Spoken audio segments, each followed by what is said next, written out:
ನಮಸ್ಕಾರ ಎಲ್ಲರಿಗೂ. ನಾವೊಂದು ಇವತ್ತೊಂದು ವಿಶೇಷವಾದ ವಿಷಯದ ಬಗ್ಗೆ ಚರ್ಚೆ ಮಾಡೋದಿದೆ. ನಾವೆಲ್ಲರಿಗೂ ಗೊತ್ತಿದೆ ಏನಪ್ಪಾ ಅಂತಂದ್ರೆ, ರಾಷ್ಟ್ರಪತಿ ಇಲ್ಲದೇ ಇದ್ದ ಸಮಯದಲ್ಲಿ ಅಥವಾ ರಾಷ್ಟ್ರಪತಿಯ ಅನುಪಸ್ಥಿತಿಯ ಸಮಯದಲ್ಲಿ, ಯಾವ ಸ್ಥಿತಿಯ ಅನುಪಸ್ಥಿತಿ ಅಂದ್ರೆ ರಾಷ್ಟ್ರಪತಿ ಉಪಸ್ಥಿತಿ ಇಲ್ಲದ ಸಮಯದಲ್ಲಿ ರಾಷ್ಟ್ರಪತಿಯ ಕೆಲಸವನ್ನ ಯಾರು ಮಾಡ್ತಾರೆ? ಉಪರಾಷ್ಟ್ರಪತಿ ಮಾಡ್ತಾರೆ, ವೈಸ್ ಪ್ರೆಸಿಡೆಂಟ್ ಮಾಡ್ತಾರೆ. ಹಾಗೆ ಮುಖ್ಯ ನ್ಯಾಯಮೂರ್ತಿ ಚೀಫ್ ಜಸ್ಟಿಸ್ ಆಫ್ ಇಂಡಿಯಾ ಇಲ್ಲದೇ ಇದ್ದ ಸಮಯದಲ್ಲಿ ಯಾರು ಕೆಲಸ ಮಾಡ್ತಾರೆ? ಅವರ ಕೆಲಸವನ್ನ ಸರ್ ವೈಸ್ ಚೀಫ್ ಜಸ್ಟಿಸ್ ಅದಾರಲ್ಲ ಎಲ್ಲಿದ್ದಾರೆ? ವೈಸ್ ಚೀಫ್ ಜಸ್ಟಿಸ್ ಇಲ್ಲ. There is no post of the vice chief justice. ಕೇವಲ ಭಾರತದ ಮುಖ್ಯ ನ್ಯಾಯಮೂರ್ತಿ ಅಂತ ಹೇಳಿ ಪದವಿ ಇದೆ. ಆಮೇಲೆ ಉಳಿದಂತೆ ಅದರ್ ಜಡ್ಜಸ್ ಅಂತ ಹೇಳಿದೆ, ಉಳಿದ ನ್ಯಾಯಮೂರ್ತಿಗಳು ಅಂತ ಹೇಳಿಬೇಕು. ಆದರೆ ವೈಸ್ ಚೀಫ್ ಜಸ್ಟಿಸ್ ಅಂತೇಳಿ ಎಲ್ಲಿಯೂ ಇಲ್ಲ. ಸರ್ ಹಂಗಾದ್ರೆ ಚೀಫ್ ಜಸ್ಟಿಸ್ ಅವರು ರಜೆ ಹೋದಾಗ ಅಥವಾ ಅವರ ಸ್ಥಾನ ಖಾಲಿ ಆದಾಗ ಯಾರು ಚೀಫ್ ಜಸ್ಟಿಸ್ ನ ಕೆಲಸ ಮಾಡ್ತಾರೆ? ಯಾಕಂತಂದ್ರೆ ಆಡಳಿತಕ್ಕೆ ಸಂಬಂಧಿಸಿದಂತೆ ಯಾವಾಗಲೂ ಕೆಲಸ ಕಾರ್ಯಗಳು ಇದ್ದೇ ಇರ್ತವೆ. ಆಡಳಿತದ ಕೆಲಸ ಕಾರ್ಯಗಳಿಗೆ ಸಂಬಂಧಿಸಿದಂತೆ ನಿರ್ಧಾರ ತೆಗೆದುಕೊಳ್ಳುವವರು ಚೀಫ್ ಜಸ್ಟಿಸ್ ಆಫ್ ಇಂಡಿಯಾ. ಹೌದಾ? ಈಗ ಸಮಸ್ಯೆ ಬರೋದೇನು ಅಂದ್ರೆ, ಚೀಫ್ ಜಸ್ಟಿಸ್ ಆಫ್ ಇಂಡಿಯಾ ಇಲ್ಲದೇ ಇದ್ದ ಸಮಯದಲ್ಲಿ ಯಾರು ಚೀಫ್ ಜಸ್ಟಿಸ್ ಆಗಿ ಕೆಲಸ ಮಾಡ್ತಾರೆ? ದಿಸ್ ಈಸ್ ಅನ್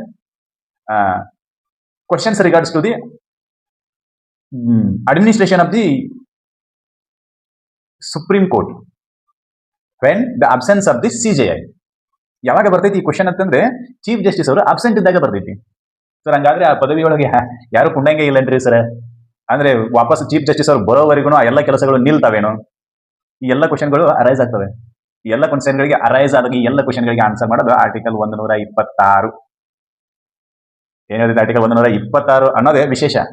ಏನ್ ಹೇಳ್ತೈತಿ ನೋಡೋಣ. ಆರ್ಟಿಕಲ್ 126 ಏನ್ ಹೇಳ್ತೈತಿ ಅಂದ್ರೆ, ಯಾವಾಗ ಮುಖ್ಯ ನ್ಯಾಯಮೂರ್ತಿಗಳು ರಜೆ ಮೇಲಿರ್ತಾರೋ ಅಥವಾ ಕೆಲಸಕ್ಕೆ ಗೈರ್ಹಾಜರಿರ್ತಾರೋ ಅವಾಗ ರಾಷ್ಟ್ರಪತಿಗಳು ಒಂದು ಕೆಲಸ ಮಾಡ್ತಾರೆ. ಏನ್ ಕೆಲಸ ಮಾಡ್ತಾರೋ ಅಂತಂದ್ರ, ಈ ಉಳಿದ ನ್ಯಾಯಮೂರ್ತಿಗಳಲ್ಲಿ ಒಬ್ಬರನ್ನ, ಎಲ್ಲರನ್ನೂ ಅಲ್ಲ, ಒಬ್ಬರನ್ನ ಏನ್ ಮಾಡ್ತಾರೋ ಅಂತಂದ್ರೆ ಆಕ್ಟಿಂಗ್ ಚೀಫ್ ಜಸ್ಟಿಸ್ ಅಂತೇಳಿ ಆಯ್ಕೆ ಮಾಡ್ತಾರೆ. Acting chief justice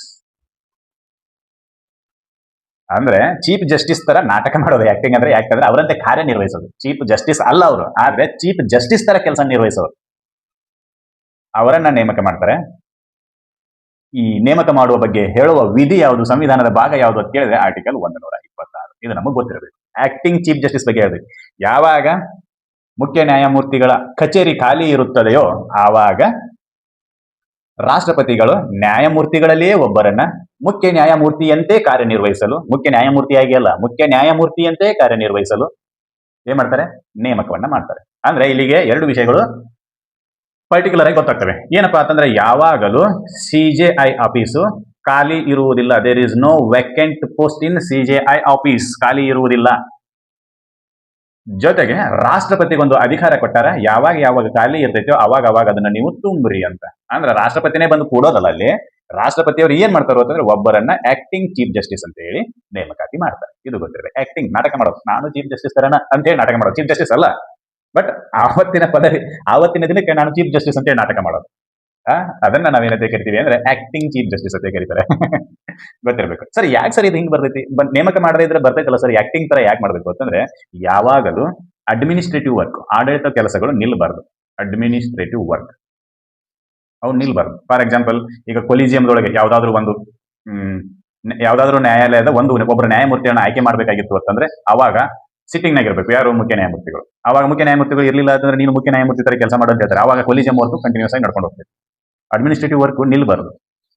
administrative work ನಿಂತು ಅಂತಂದ್ರೆ ಪ್ರಜೆಗಳಿಗೆ ಬಹಳ ಲಾಸ್ ಆಗ್ತದೆ. ಅದಕ್ಕೆ ಏನ್ ಮಾಡ್ತಾರೋ ಅಂತಂದ್ರೆ, ಆ ಕೆಲಸಗಳನ್ನ ನಿಲ್ಲಿಸದೆ ಕೆಲಸಗಳನ್ನ ಮುಂದುವರಿಸಿಕೊಂಡು ಹೋಗಲು ಏನ್ ಮಾಡ್ತಾರೋ ಅಂದ್ರೆ ಆಕ್ಟಿಂಗ್ ಚೀಫ್ ಜಸ್ಟಿಸ್ ಅನ್ನ ನೇಮಕ ಮಾಡ್ತಾರೆ. ಆಕ್ಟಿಂಗ್ ಹೆಸರೇ ಆಕ್ಟಿಂಗ್ ಅಂತಂದ್ರೆ ಕಾರ್ಯನಿರ್ವಹಿಸೋದು. ಪ್ರಭಾರ ಚೀಫ್ ಜಸ್ಟಿಸ್ ಅನ್ನಂಗ ಅದು. ಪ್ರಭಾರ ಅವ್ರ ಬದಲು ಇವರು ಏನ್ ಮಾಡಕತ್ತಾರ ಅಂತಂದ್ರೆ ಆವತ್ತಿನ ಕೆಲಸವನ್ನ ನಿರ್ವಹಿಸಕತ್ತಾರ ಅಷ್ಟೇ. ಅವ್ರು ಹೋದ್ರೇನ್ರಿ ಸರ್, ಅವ್ರು ಮತ್ತೆ ನ್ಯಾಯಮೂರ್ತಿಯಾಗಿ ಬರೋದಿಲ್ಲನ್ರಿ ಸರ್ ಅಂತ ಕೇಳಿದ್ರೆ, ಇಲ್ಲ, ಅವ್ರು ತಮ್ಮ ಪೋಸ್ಟಿಗೆ ಅವ್ರು ಬಂದೇ ಬರ್ತಾರೆ. ಯಾವಾಗ ಅಂದ್ರೆ ಅವರ ರಜಾ ಅವಧಿ ಮುಗಿದ ನಂತರ. ಈಗ ಫಾರ್ ಎಕ್ಸಾಂಪಲ್, ನಾವು ಹ್ಯೂಮನ್ ಬೀಯಿಂಗ್ಸ್ ಆಗಿರೋದ್ರಿಂದ, ಮಾನವ ಜೀವಿಗಳಾಗಿರೋದ್ರಿಂದ ನಮಗೂ ಏನು ಆರಾಮ ತಪ್ಪೋದು, ಮದುವೆ ಕಾರ್ಯಗಳು, ಮನೆ ಓಪನಿಂಗು, ಇಂತೆಲ್ಲ ಕೆಲವೊಂದಿಷ್ಟು ಕಾರ್ಯಗಳು ಇದ್ದೇ ಇರ್ತವೆ. ಇಲ್ಲ ಮತ್ತೆ ಅದು ಫ್ರೆಂಡ್ಸ್ ಮದುವೆಗೆ ಹೋಗಿ ಬರೋದು, ಹಿಂಗೇನೋ ಸಮಥಿಂಗ್ ವರ್ಕ್. ಹ್ಯೂಮನ್ ಬೀಯಿಂಗ್ಸ್ ಅಂದ್ರೆ ಕೆಲವೊಂದಿಷ್ಟು ಪರ್ಸನಲ್ ವರ್ಕ್ಗಳು ಇರ್ತವೆ. ಕೇವಲ ಪ್ರೊಫೆಷನಲ್ ವರ್ಕ್ ಮಾತ್ರ ಇರ್ತೈತೆ ಅಂತಲ್ಲ, ಪರ್ಸನಲ್ ವರ್ಕ್ಗಳು ಇರ್ತವೆ. ಆವಾಗ ಅವರು 5 ದಿನನೋ 10 ದಿನನೋ 15 ದಿನನೋ ರಜೆ ಹೋಗಿರ್ತಾರೆ. ಆವಾಗ ಆ ರಜಾ ಅವಧಿಯಲ್ಲಿ ಚೀಫ್ ಜಸ್ಟಿಸ್ ತರ ಕೆಲಸ ಮಾಡಕ್ಕೆ ಒಬ್ರು ಬೇಕಲ್ಲ. ಇಲ್ರಿ ನೀವು ರಜಾನ ಹೋಗಂಗಿಲ್ಲ, ಯಾಕಂದ್ರೆ ನೀವು ಚೀಫ್ ಜಸ್ಟಿಸ್ ಆಫೀಸ್ನಾಗ ಇರಬೇಕು, ನೀವು ಆಫೀಸ್ ಕೆಲಸನ ಮಾಡಬೇಕು, ಆ ರೀತಿ ಏನಿಲ್ಲ, ನೆನಪಲ್ಲಿರ್ಲಿ. Hmm you shall not say that you cannot go and leave ಅಂತ. ರಜೆ ಮೇಲೆ ಹೋಗದೆ ಹೋಗುವಂತಿಲ್ರಿ ಸರ್ ನೀವು, ಯಾಕಂದ್ರೆ ಚೀಫ್ ಜಸ್ಟಿಸ್ ನೀವು ಹೋದ್ರಿ ಅಂತಂದ್ರೆ ಇಲ್ಲಿ ಮಷಿನರಿ ಎಲ್ಲ ಬಂದಾಗ್ತೈತಿ, ಆಕ್ಸತ್ರ ಮಾಸ್ ನಿಲ್ಲೋದಿಲ್ಲ, ಅದಕ್ಕೊಂದು ಪ್ರಾವಿಷನ್ ಮಾಡಿಟ್ಟಾರೆ. ಹ್ಮ್ ಏನಂತ ಹೇಳಿ ಆರ್ಟಿಕಲ್ 126 ಅಡಿಯಲ್ಲಿ ಬರೀತಾರೆ, ಸಾಹೇಬ್ರೆ ನೀವು ರಜಾವಾದಾಗ ಯಾರು ಕೆಲಸ ಮಾಡಬೇಕು ಅಂತಂದ್ರೆ ರಾಷ್ಟ್ರಪತಿಯವರು ನೇಮಿಸಿದ ಒಬ್ಬ ವ್ಯಕ್ತಿ ಮುಖ್ಯ ನ್ಯಾಯಮೂರ್ತಿ ಅಂತ ಕೆಲಸ ಮಾಡಬೇಕು ಅಂತ ಬರೆದಿಟ್ರು. That's all. ಅಂದ್ರೆ ಪವರ್ ಅನ್ನ ಕೊಟ್ಟರು ಯಾರಿಗೆ? ರಾಷ್ಟ್ರಪತಿಯವರಿಗೆ. ಯಾವುದಕ್ಕಾಗಿ? ಆಕ್ಟಿಂಗ್ ಚೀಫ್ ಜಸ್ಟಿಸ್ ಅನ್ನ ನೇಮಕ ಮಾಡುವುದಕ್ಕಾಗಿ. ಎಲ್ಲಿವರೆಗೂ ಅವ್ನು ಆಕ್ಟಿಂಗ್ ಮಾಡ್ತಾನೆ? ಎಲ್ಲಿವರೆಗೆ ಆಕ್ಟಿಂಗ್ ಮಾಡ್ತಾನೆ ಅಂತ ಒರಿಜಿನಲ್ ಆಕ್ಟರ್ ಬರೋವರೆಗೂ ಆಕ್ಟಿಂಗ್ ಮಾಡ್ತಾನೆ. ಒರಿಜಿನಲ್ ಆಕ್ಟರ್ಸ್ ಬರೋವರೆಗೂ, ಆ ಸ್ಥಾನದ ಮೂಲ ವ್ಯಕ್ತಿ ಬರುವವರೆಗೂ, ಮುಖ್ಯ ನ್ಯಾಯಮೂರ್ತಿ ಬಂದು ಕರ್ತವ್ಯಕ್ಕೆ ಹಾಜರಾಗುವವರೆಗೂ ಅವ ಏನ್ ಮಾಡ್ತಾನೆ ಅಂತಂದ್ರೆ ಆಕ್ಟ್ ಮಾಡ್ತಿರ್ತಾನೆ. ಇದು ನಮಗೆ ಗೊತ್ತಿರಬೇಕು. ಇದಿಷ್ಟು ಮಾಹಿತಿ ಆರ್ಟಿಕಲ್ 126 ಬಗ್ಗೆ, ಆಕ್ಟಿಂಗ್ ಚೀಫ್ ಜಸ್ಟಿಸ್ ಬಗ್ಗೆ. ಅಂದ್ರೆ ಪ್ರತಿಯೊಂದು ಕಾನೂನು ಸಂವಿಧಾನಾತ್ಮಕ ಹುದ್ದೆಗಳು ಖಾಲಿ ಇರಾಕ್ ಬಿಡೋದಿಲ್ಲ ಅಂತ, ಖಾಲಿ ಇರಬಾರ್ದು ಕೂಡ. ಇತ್ತು ಅಂತಂದ್ರೆ ವೇಕೆಂಟ್ ಕ್ರಿಯೇಟ್ ಆಕೈತಿ, ವೇಕೆನ್ಸಿ ಏನ ವ್ಯಾಕ್ಯೂಮ್ ಕ್ರಿಯೇಟ್ ಆಗ್ತೈತಿ. ವ್ಯಾಕ್ಯೂಮ್ ಕ್ರಿಯೇಟ್ ಆಯ್ತು ಅಂತಂದ್ರೆ ಯಾವುದೇ ಕೆಲಸ ಕಾರ್ಯಗಳು ನಿಲ್ಲೋದಿಲ್ಲ, ಏನೋ ನಡೆಯೋದಿಲ್ಲ, ನಡೆಯೋದಿಲ್ಲ. ಹಂಗ್ ಮಾಡಕ್ ಬರ್ತೈತೇನೋ? ಇಲ್ಲ, ಮಾಡುವಂತಿಲ್ಲ. ಅದು ನಮಗೆ ಗೊತ್ತಿರಬೇಕು. ಇದಿಷ್ಟು ಮಾಹಿತಿ ಆರ್ಟಿಕಲ್ 126 ಬಗ್ಗೆ. ಮುಂದಿನ ವಿಡಿಯೋದಲ್ಲಿ ಆರ್ಟಿಕಲ್ 127 ಬಗ್ಗೆ ಚರ್ಚೆ ಮಾಡೋಣ. ಅಲ್ಲಿವರೆಗೂ ಧನ್ಯವಾದಗಳು. ಜೈ ಹಿಂದ್.